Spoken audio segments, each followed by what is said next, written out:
বিকালবেলা বর্ণবাবু তার দাদু আর বাবার সাথে বাইরে যেয়ে খেলনা কিনে নিয়ে আসলো। হ্যালো সবাইকে, কেমন আছেন? আশা করি সবাই খুব ভালো আছেন। যে আমরাও মোটামুটি আছি।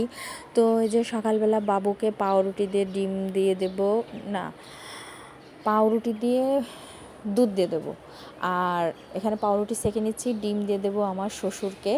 তো এরা দুজনই আর কি নাস্তা করবে, আমরা করব না। যাই হোক, এদের দুজনের জন্য নাস্তা রেডি করতেছি। তো পাউরুটিগুলো একটু সেঁকে নিলাম, সেঁকে তারপরে ডিম ভাজি করে নিয়েছি। ডিম ভাজি করে তারপরে দেব। আর বর্ণবাবুকে তো পাউরুটি দুধ দিয়ে খাইয়ে দেবো।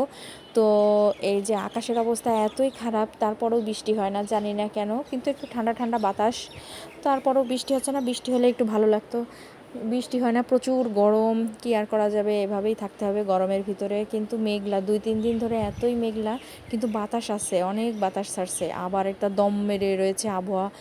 মনে হচ্ছে যে বৃষ্টি হবে এখনই, কিন্তু হচ্ছে না। তো না হলে আর কি করা যাবে। আর বর্ণবাবু বিকালবেলা তার দাদু আর বাবার সাথে বাইরে গেল। ওই যে নিচে তার দাদুর সাথে কোলে দাঁড়িয়ে আছে। আমি বলতেছি যে কোল থেকে নামো, তারপরে আবার পরে নেমে গেছে। তো তারা তিনজনে মোটরসাইকেলে ঘুরতে যাবে। ওই যে কোল থেকে নেমে গেছে, শুধু কোলে উঠবে। সে দাদুর তো মানে পিছন ছাড়ছে না, সবসময় দাদুকে বিরক্ত করতেছে, দাদুর পিছন পিছন ঘুরতেছে। এই যে তিনজনে মোটরসাইকেলে চলে যাচ্ছে বাইরে। তো বাইরে ওরা একটু ঘুরতে গেল, কোথায় কোথায় গেল জানি না, তবে ঘুরতে গেল, আমাকে আর নিল না। আর এই যে বনবাবু এই খেলনাটা কিনে নিয়ে আসছে, আগেও এটা ছিল, সেটাও ফেলে দিছে, নিচে ফেলে দিছে, হারিয়ে ফেলছে।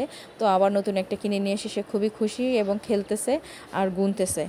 তো এইভাবেই বর্ণবাবুর কার্যক্রম চলে। আর দাদুকে তো সে খুবই বিরক্ত করে। তো ঠিক আছে, টাটা, বাই বাই, দেখা হবে নেক্সট ব্লগে। আমাদের ভিডিও ভালো লাগলে লাইক, কমেন্ট ও শেয়ার করে দিও। টাটা।